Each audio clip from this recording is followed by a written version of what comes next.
standing for the reading of the Word. If you're with us for the first time again today, welcome. We've been in a series of messages out of the book of Ephesians, particularly Ephesians 5:14 through 21. We're talking about rumble strips, those little things on the highway, and how they give us feedback to let us know we're moving in the wrong direction. And we're going to wrap this up next week and put a bow on it. Have you been enjoying this? Awesome. If you haven't, I hope that you started enjoying it today. Ephesians 5, it says, therefore, he says, awake you who sleep. Wake up. Don't sleep. Don't miss this. Arise from the dead, and Christ will give you light. Walk in wisdom. See that you walk circumspectly, not as fools, but as wise. Listen to this. Redeeming the time because the days are evil. They're wicked. Therefore, do not be unwise, but understand what the will of the Lord is. And do not be drunk with wine, in which is dissipation, but be filled with the Spirit, speaking to one another in psalms and hymns. What if we didn't complain about each other and pick what's wrong about each other, but we came alongside of each other and we spoke to one another in psalms and spiritual songs? We encourage. What would it look like if we did that? He says, verse 20, giving thanks always for all things to God the Father in the name of our Lord Jesus Christ, submitting, we're going to come back to this, submitting to one another in the fear of the Lord. So God, just thank you for this day. Thank you for your sons and daughters that are in the room. Thank you for your beautiful moment of worship. Bless the hearing and the preaching of your word today. We just give you praise and glory. Pray this in the name of your son, Jesus. Amen. Give God a praise as you're seated in the house today. If you're taking notes today, and I hope you are, because as well as you think you can remember, you will forget some things. Our one truth today is, right, I always try to bring you one truth. One of those things like, if you forget everything else, you would remember this. Our one truth today is this. When you listen to the right voices, you will avoid the wrong places. When you listen to the right, Roy, it's good to see you today, man. He was in a terrible car accident, broke a lot of bones, but you're in the house of the Lord today, man. Awesome. Yeah. Sorry, caught my eye. I just want to say I love you. Good to see you. God saved you for time and purpose, brother. You're alive, man. Amen. When we listen to the right voices, we avoid the wrong places.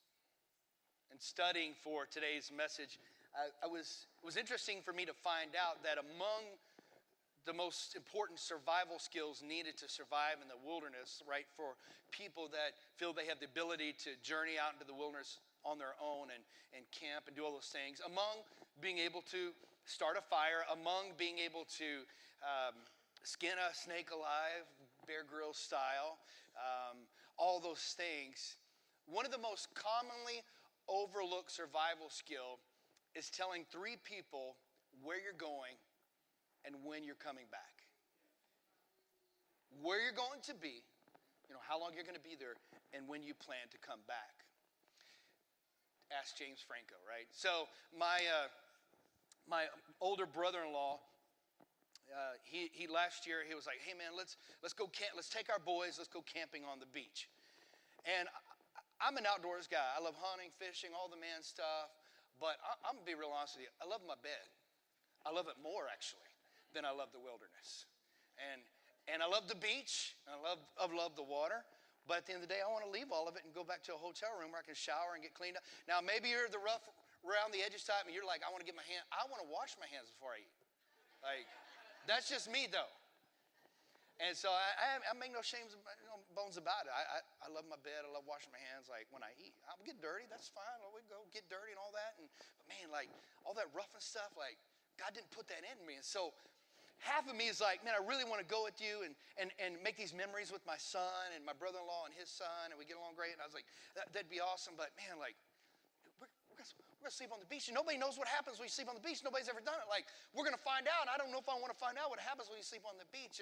And he's like, now listen, because where we're going, you can only have a 4x4 vehicle to get there, which Holly's car is 4x4, and I've never tested it out. I was like, that's great. Let's test it. Let's see what it can do, And he's like, there's no cell service. Like literally, we're going to go over almost 30 miles. We're going to drive on this beach to this really remote place. And I've got it all. I was like, all right, if we're going to do it, let's do it, man. Like, whatever.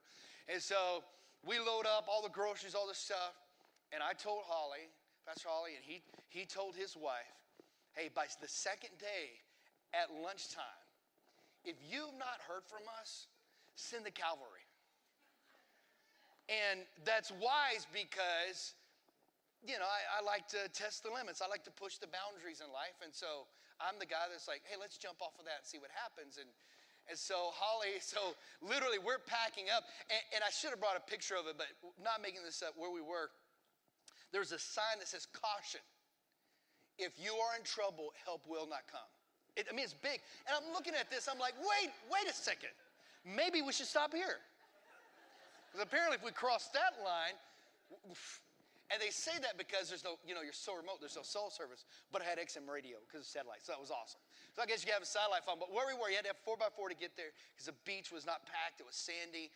And we're driving, there's a jet ski washed up on I'm making this beach. There's stuff all around. I was like, who's throwing stuff? What are they throwing into the ocean? How did that get here? And it was a lot of fun. But we told someone, hey, if you don't hear from us, you need to send the cavalry.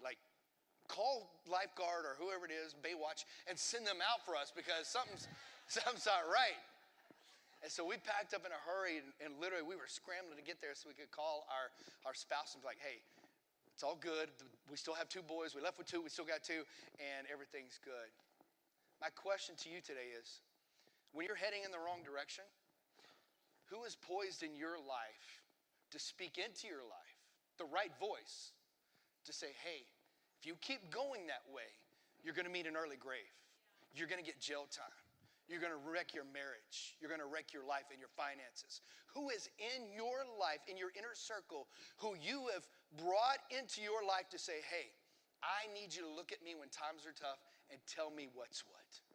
Do you have someone in your life, do you have the cavalry that when you're drowning can throw you a life ring, can throw you a life-saving moment, can speak wisdom into you? Listen to the right voices to avoid the wrong places. Every young person, please hear the heart of your pastor. Oh my goodness, and I'm speaking for every parent in the house, and that's a fact. If you could learn from my mistakes, right? If I could bottle up all the stupid things I did, and if you drink this, you won't do it, I would do that. But I can't do that. But not just to young people, to everybody in here. God has given you, me as your pastor, today, if nothing else, to be a right voice in your life. To tell you I love you enough that some of you are headed in the wrong direction. And if you don't make some drastic changes, it will end in divorce. It will end in separation. You'll find an early grave. You'll find bankruptcy. How many believe that God can give us rumble strips to put in our life to say, hey, the reason you're feeling that vibration, that's me. That's right, because rumble strips are tactile and audible. We feel them and we hear them. Because God is saying to us, as it says in Ephesians 5:14 through 21, wake up. Redeem the time because the days are wicked. Now, when we speak of evil, we're talking about wicked, because one version says because the days are wicked. And they are. I think we would all agree that we live in an evil time. If you're watching the same news that I'm watching, we see bad actors in our world, states and nations that are doing crazy stuff. And even in our own hometown, even in our backyard, there's evil, right? Belton is not exempt from bad people or people that make bad choices. Sin finds its way in because we smuggle it into our hearts. We smuggle it in wherever we are, right? And so when we talk about days being evil, we're talking about wickedness, and really wickedness and speed kind of work together. All the men know this. We see a Lamborghini, we're like, man, that car is wicked fast, right?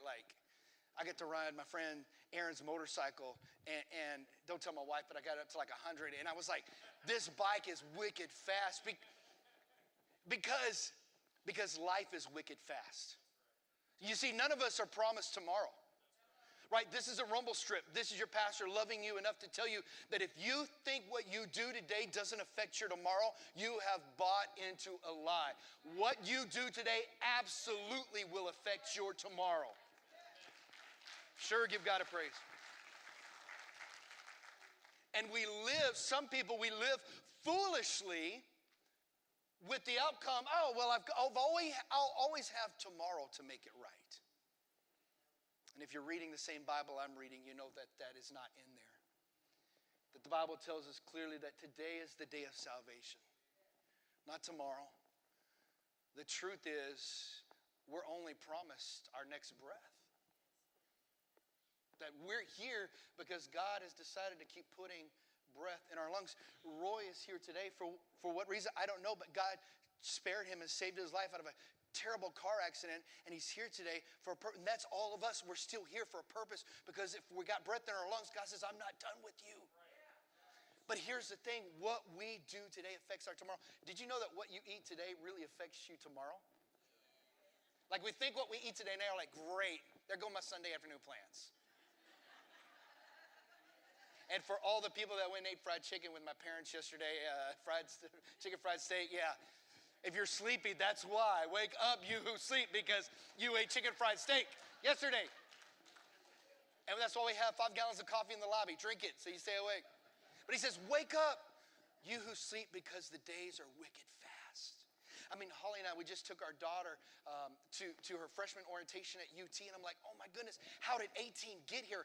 Now she's going to go off and change the world, and our son turns 13 next week, and I blinked, and it's here. It's our life is wicked fast. And it's approaching at breakneck speed, and if we're not careful, we will continue to head in the wrong direction. But thank you, Lord, for the Holy Spirit who provides us with wisdom and insight that money can't buy. Holly and I take time every week. Monday is typically, it changes, but for the most part, Monday is our date day. We just celebrated 21 years, so we did something a little more important. Thank you. I put up with her a long time. I know it's crazy, but... And there is a lie, so she's put up with me. So obviously we did something a little more special, but often it's nothing big. Sometimes it's just a movie and popcorn and Milk Duds.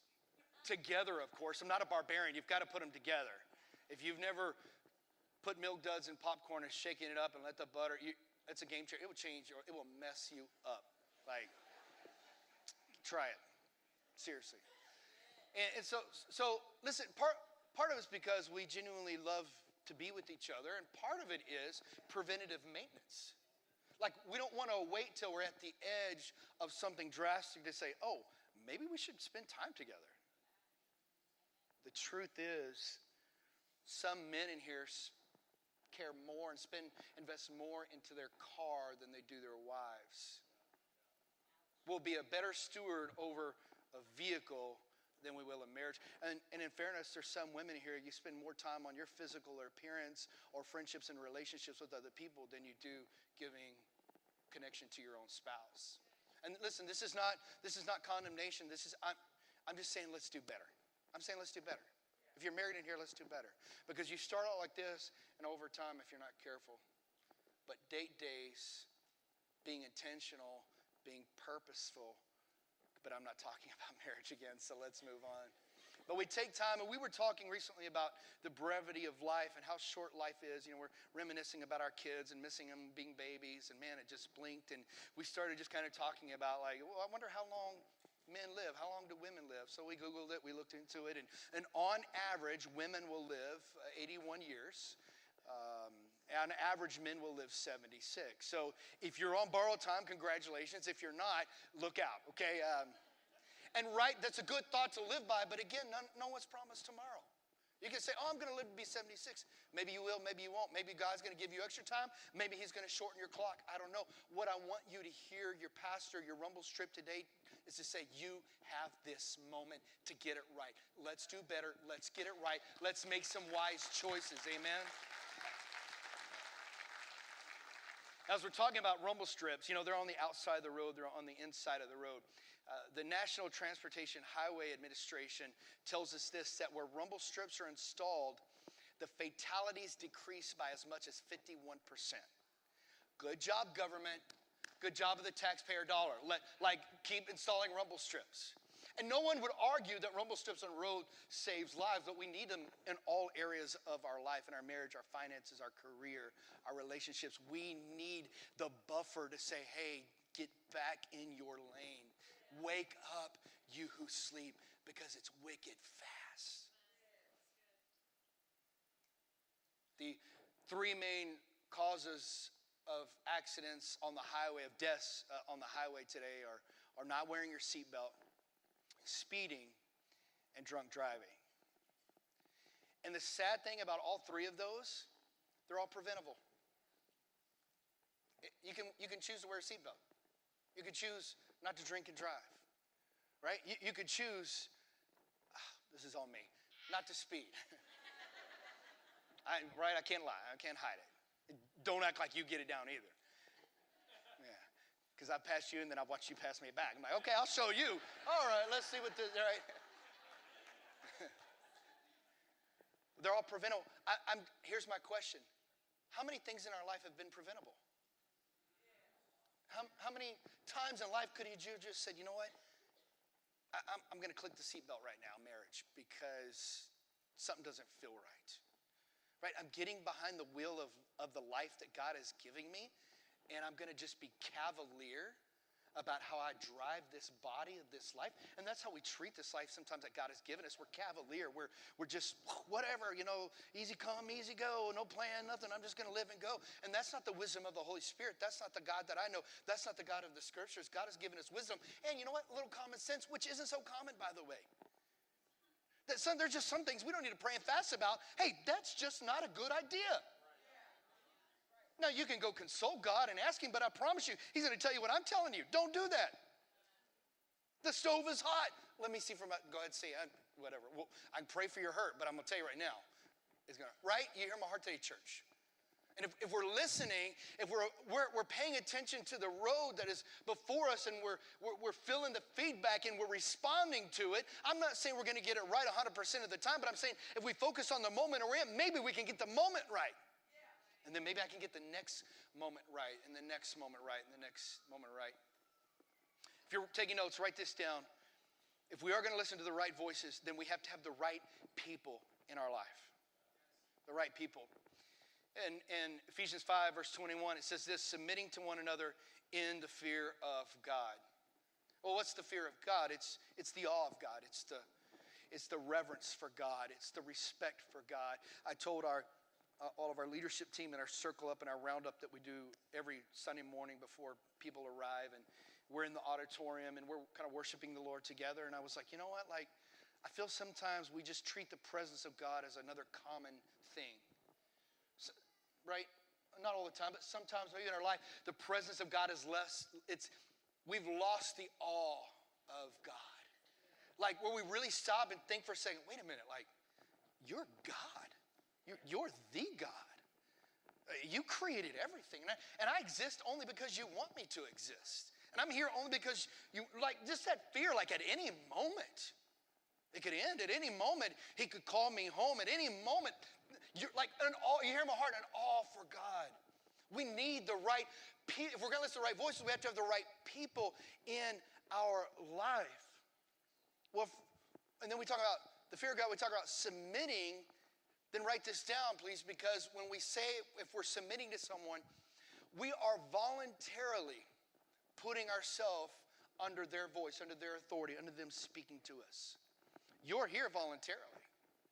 Now, some of you younger kids are here because you don't have your own car and you don't have a choice, so you had to come.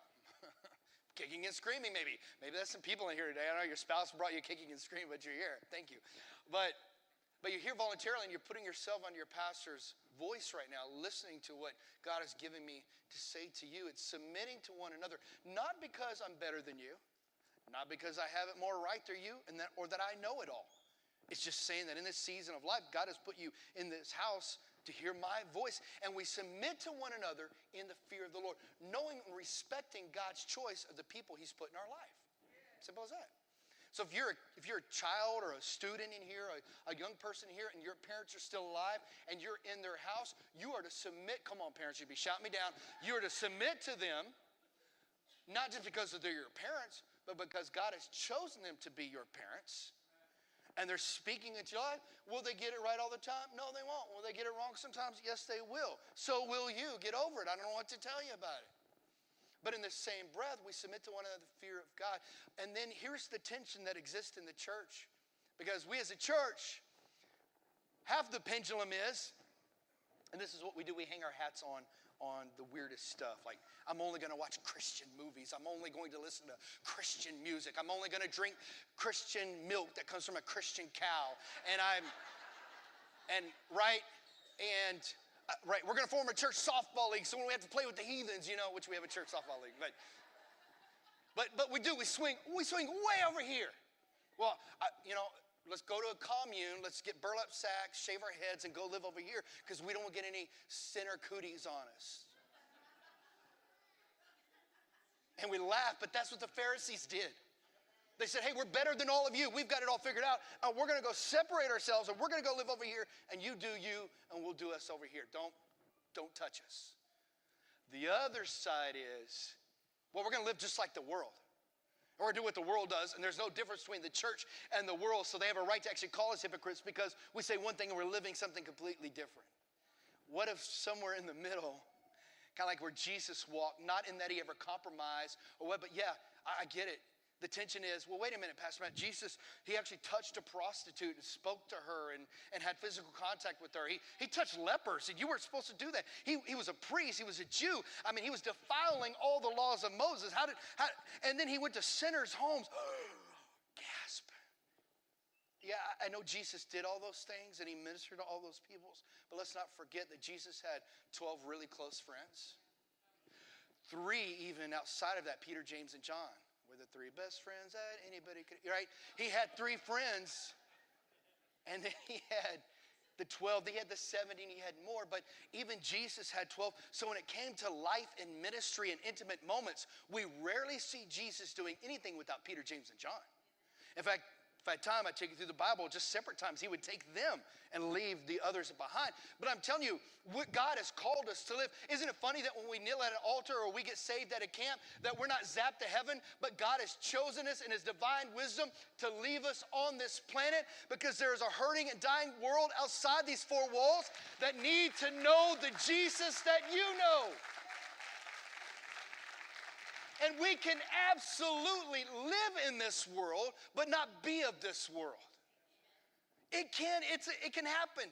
I can be a Christian, and guess what? Still go to a secular job. It will work, trust me. I could be a Christian and shop at secular places. It will work. It will work. And there's the tension, and we try to balance this. And I'm just saying, let's just be like Jesus. Let's get the right people in our life when it comes to making choices. Here's the thing. A lot of times we'll make a decision in our mind, and then we'll come along to a friend and we're like, hey, what do you think about this? And they start doing some fact finding, some digging, and they find out you've already decided, and you've come not for recommendation. You've just come for validation of what you've already decided to do. I'm saying bring along the right people in your life now so that when you get to the hard decisions in life, before you ever make up your mind, you're going to want to find wise counsel. Hey, what do you think I should do about this? You've already been there in that lane of life before. How'd you guys navigate this? How did you do that? Holly and I are talking to friends who have already sent kids to college. Man, what did it look like? How did it go? What did you do at this turn? How did you do financial aid there? Because we don't know what we don't know. We've never been there. It's my first time launching an arrow like this into the world. So I want to find someone who did it really well. Say, hey, how did you do it so good? Teach me how you did it. It's okay to not know everything. We got to have the right people. Proverbs 13:20 tells us this: become wise by walking with the wise. Hang out with fools and finish it for me.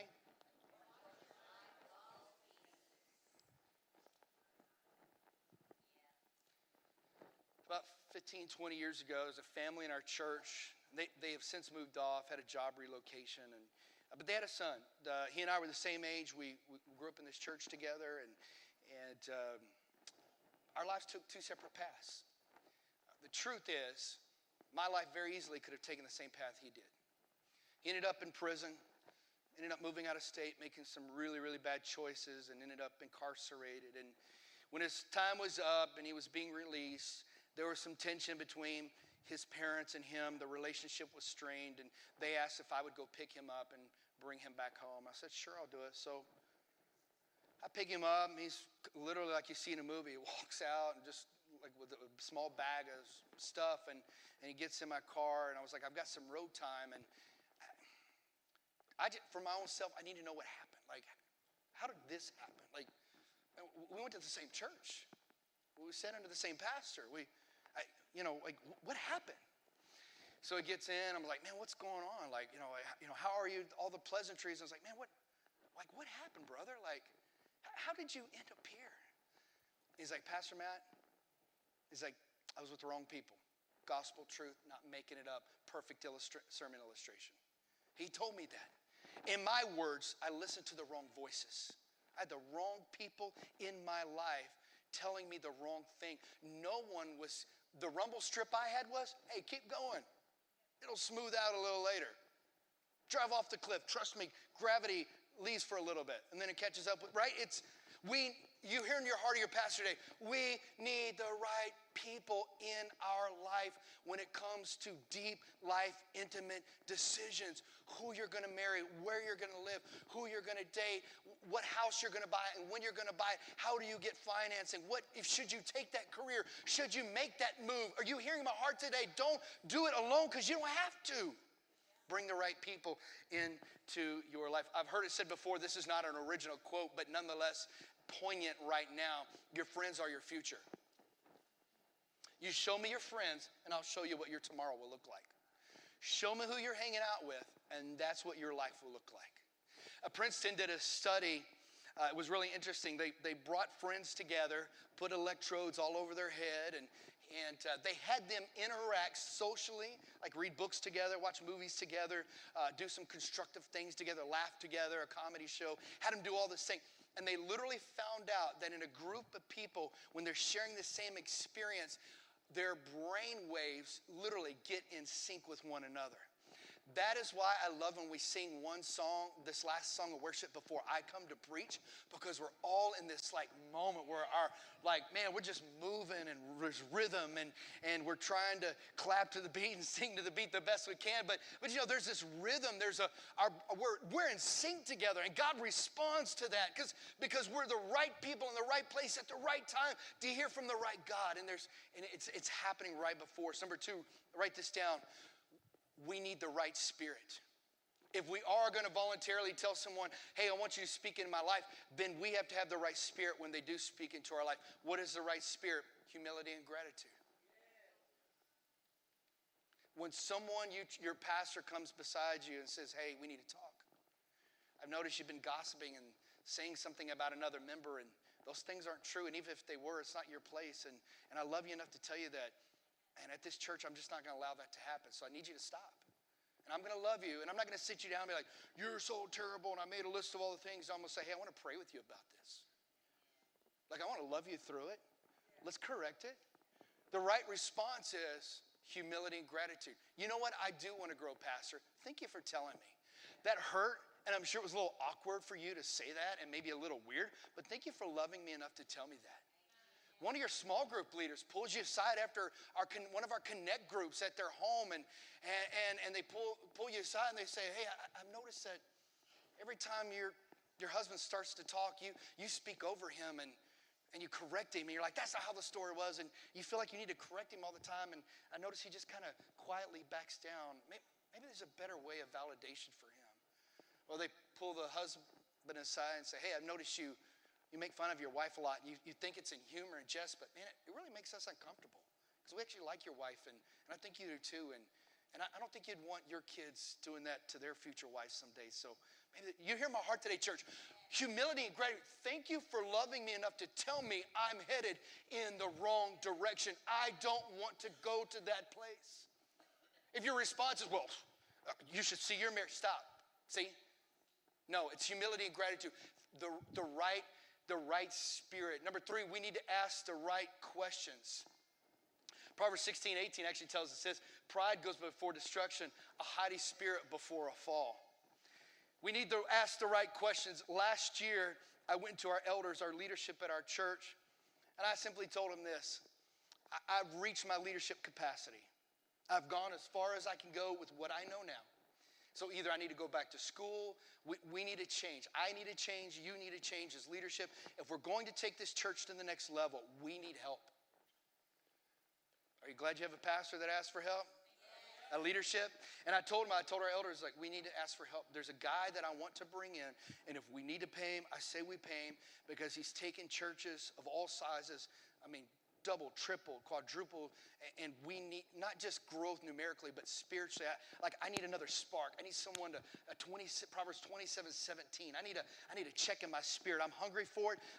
And I want to bring him. All right, Pastor, let's bring him in. Some of you have met him. His name is Rick. He's come to the church and spoke before. He preached last time. He's coming back in July, and he'll meet with me privately. He'll meet with Holly and I, and he'll meet with our elders and our staff, and once again, he'll meet with all of our volunteers like he did last time, and he's coming alongside of me to tell me the things that I don't know, because I don't know what I don't know. And I remember the first time we met, we're sitting at Starbucks, and I thought I was ready for it, full transparency. I was like, whoa, ease off the gas, man. Am I doing anything right? And I'm asking, I was like, Rick, come on, man, throw me a bone. He's like, well, what do you want? Do you want the truth or not? Yeah. And I was like, you know what? As tough as this hurts, I want to grow. So just pour it on. Let me have it. I'm a terrible, filthy human being. No. But in all honesty, if I'm just being transparent, half of me was like, no, that's not you. He's an outsider. He doesn't know what he's talking about. You're the best thing since sliced bread. You're the greatest preacher in the world. Don't listen to him. On the other, humility and gratitude in me was like, hey, you need to be quiet and sit down and listen to what this man of God has to say. And you hear my heart. And I remember I had a list of questions, and I'm asking these questions, and literally he would tell us, and if you probably heard him if you're in a volunteer circle when he was here last time, and he was like, Pastor Matt, you're asking the wrong questions. And I'd ask another question. I had it written down. I asked another question. He goes, that's the wrong question. Literally, I'm asking these, what I feel are these in-depth, deep water, let me dip from this deep well, theological, deep revelation question. How do I grow my church? How do I get revival? He's like, you're asking the wrong questions. And I'm not making this up. I was so exhausted, mentally frustrated. I said, man, I don't know. And he goes, that's the right question. You don't know. You brought me here to tell you what you don't know. And so I began the right people, the right spirit, the right questions. Last of all, the right posture. The right posture. Because here's the thing. There's going to come a time in your life when someone approaches you and says, hey, I want you to be a voice in my life.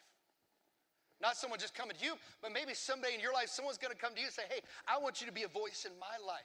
How do you respond? L-O-V-E, in love. At our church, I as a pastor sign it, our elders sign it. If you're volunteering, you should have signed it. If not, we're going to get you to sign one.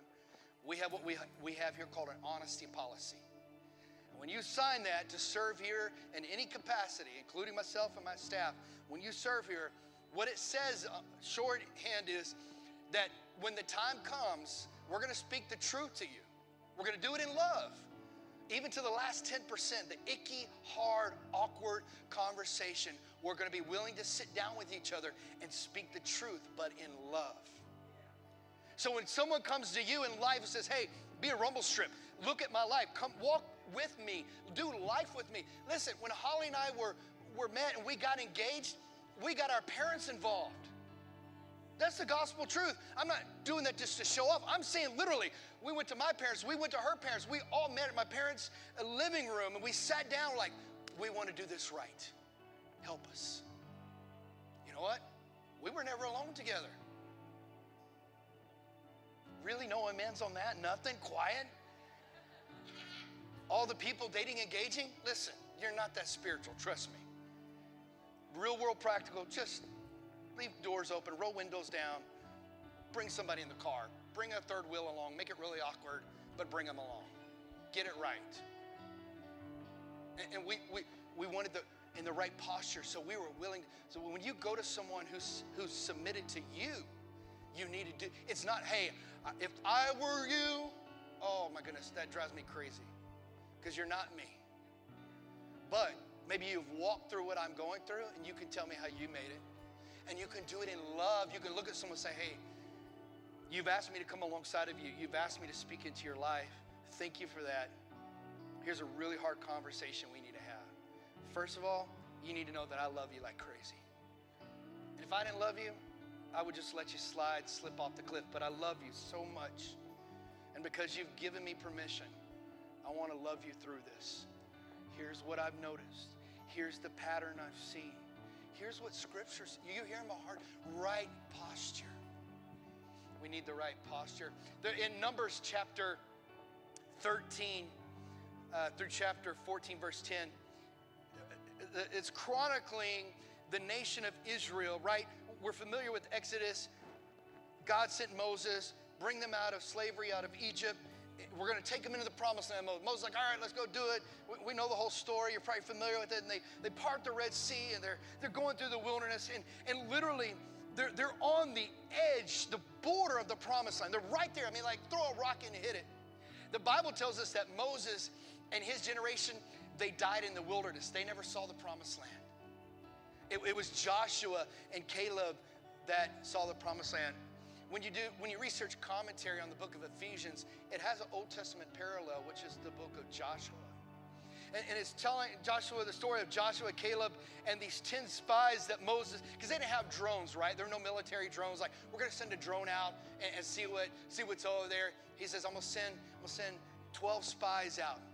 And I'm going to send you spies out, and I want you to go look at the promised land and tell us what you saw. Legend has it that they had grapes so big they had to carry them on their sticks between two of them, land flowing with milk and honey, all this. And he sent 12 spies out. When we talk about listening to the right voices, listen when we read it for yourself. And the Bible tells us that the 12 came back. And Moses says, all right, report to me everything that you saw. 10 of them, they saw a land full of giants. Man, they're the descendants of Anak, which is a giant race. And we're like grasshoppers in their eyes. And it's a fortified city. And we're going to die. We can't take it. We need to stay in the wilderness. It'll never, ever, ever happen. There were 2 spies, Joshua and Caleb, that reported to Moses, said, Moses, no way. Our God brought us through on dry ground through a sea. He brought our people out of slavery, out of Egypt, and gave us bread every day and water out of a rock. And guess what? Our God is with us, Moses. We need to go take the land right now. That's not the end of the story. The Bible says in chapter 14, 9 and 10, that the people listened to the 10 spies. They listened to them. And when they listened to them, the Bible tells us in 14 verse 10 that the people wanted to kill Joshua and Caleb. And they ended up staying and never seeing the promised land because they listened to the wrong voices. I failed to tell you my sermon title at the beginning. It was 10 and 2. When I started to drive, you would keep your hands at 10 and 2. They tell you that now, not to now, because it'll blow your thumbs off from the airbag, but 9 and 3 just does not sound as good as 10 and 2, how I learned it. 10 spies said no. 2 spies said yes. 10 and 2. I want the people in my life who are going to say, you know what, Pastor? $10 million sounds like a lot of money, but we serve a big God, so let's do it. Let's try it. Let's see what can happen. You need the people in your life say, you know what? God saved my marriage. He's totally going to save yours. You know what? God saved my kid. He saved my daughter. He saved my son out of a life of destruction. He absolutely is going to do the same for yours. You know, God gave me the career that I've always wanted. He's going to bring you into a place that you want. Or do you want the kind of people in your life say, you know what, you'll never write that book. You'll never own your own business. You're never going to be out of debt. Your marriage will never work. You're going to go through 3, 4 marriages. You're just going to die alone, a terrible person. I don't want those voices. I want the people in my life say, you know what, let's do it. Let's take the land. Let's take the hill. Let's go after it. Our God is with us. Stand to your feet all across this place. We're going to sing and we're going to worship. But I believe there's a lot of people that need to be at this altar, listening to the voice of God, listening to what God has to say about your situation, your marriage, your life, your career, your finances. Let's pray and seek God today.